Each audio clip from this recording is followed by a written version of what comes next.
Yangshandikilarning el buluş işi amalga oshgandan keyin eng xo'shal bo'lib ketganlar kim u? Albatta bu yerda Songjan bilan Lujiyi emas. Chunki bular o'zi el buluş tarafdori bo'lgani bilan bular el bo'lgandan keyin ordining bular bo'lgan pozitsiyasi to'g'ri emas. Ya o'z qo'shilamidi, ya birodarlarini qo'sh qilamidi. Endi qolgan azmatlar texim emas. Bularning aslida el bo'lg'isi yo'qdi. Undaqda Gauchomu degan vaqtda bu Gauchomu ancha qo'shilmadi. Chunki buning qo'yib bersa, bo'z 108 ning hammasini kallasini o'ltirib atqisi bor. Endi Haqqanmu deganda, endi Haqqan azroq qo'sh bo'lgan rost. Lekin buning kallasimi bir dard tushdi.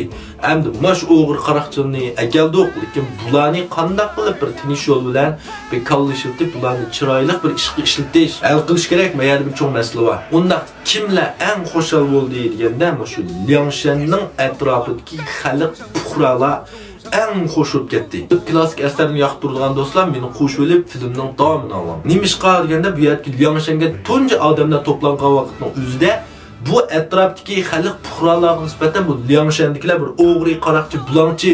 Bular bu Liangshan ko'lda beliq tutishqin petinolmaydi.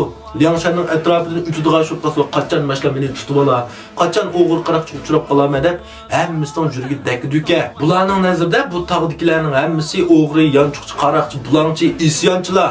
Qattiq yaxshi odamlar yo'q. Aslida qarqo'yinlikini ayni uxlayotgan balg'il qarqo'yinlik keldi desa, yig'iz to'xtaydi deydi. Liangshanlik qaraqchilar ichida bundaq sesxindan balla oz emas. Shunga puhralar bular ancha amroq emas. Puhralarga nisbatan bo'lsa, bir o'g'ri qaraqchi bo'lmasa, tinch aman osoyishlik jon bo'lsa, bularning bir qo'lsuq to'q kiyimi butun bo'lsa, şunun xo'shal. Endi Liangshandikilar kuchayib ketsa, ordu qarshi chiqsa, bu yerda jangi jidal bo'lsa, eng cho'ng baloyofat shu puhralarga keldi. Puhralarning uy makonlari yo'q bo'ldi, ko'ydirildi, xoni vayron bo'ldi. Bu jangdan keyin bularning boysiligi ovuydi, ochliqlari bulunadi. Endi bular tinish yo'li bilan berib ordu el bo'lsa, ordu beqinsa, bularga yaxshi nurg'un baloyofat endishidan biroq qutulib qoladi. Endi mush chaqdagi Liaogo, Fanglar qatorliq bir to'plar ichida bu yerda Liangshan eng nomi bor. En küçük, en ostaniga, en yakını moşu. Yani ordunun yürüyü sancılgan bir tiken mağla. Bu tikeni julup taşlaş ordunun nasibeten nait muymuş. Hem bu yerki Haqqan nait akıllık bilip bu tikeni el işilen birge karşı fanlar yok kadarlar ağlar sancılgan bir tikenge aylandı değil. Haqqan'ın akıllıklığı, danalığı delmüşene. Şunu olan bu yer puhralarının o gam endisi tügüdü.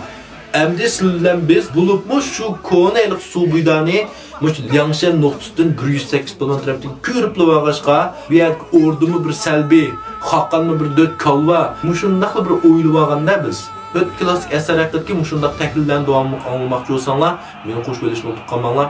Filmni uchib ketmaslik uchun bir tane haqsiz yuraklan bir pengunchuk xo'p belgislaymisanlar.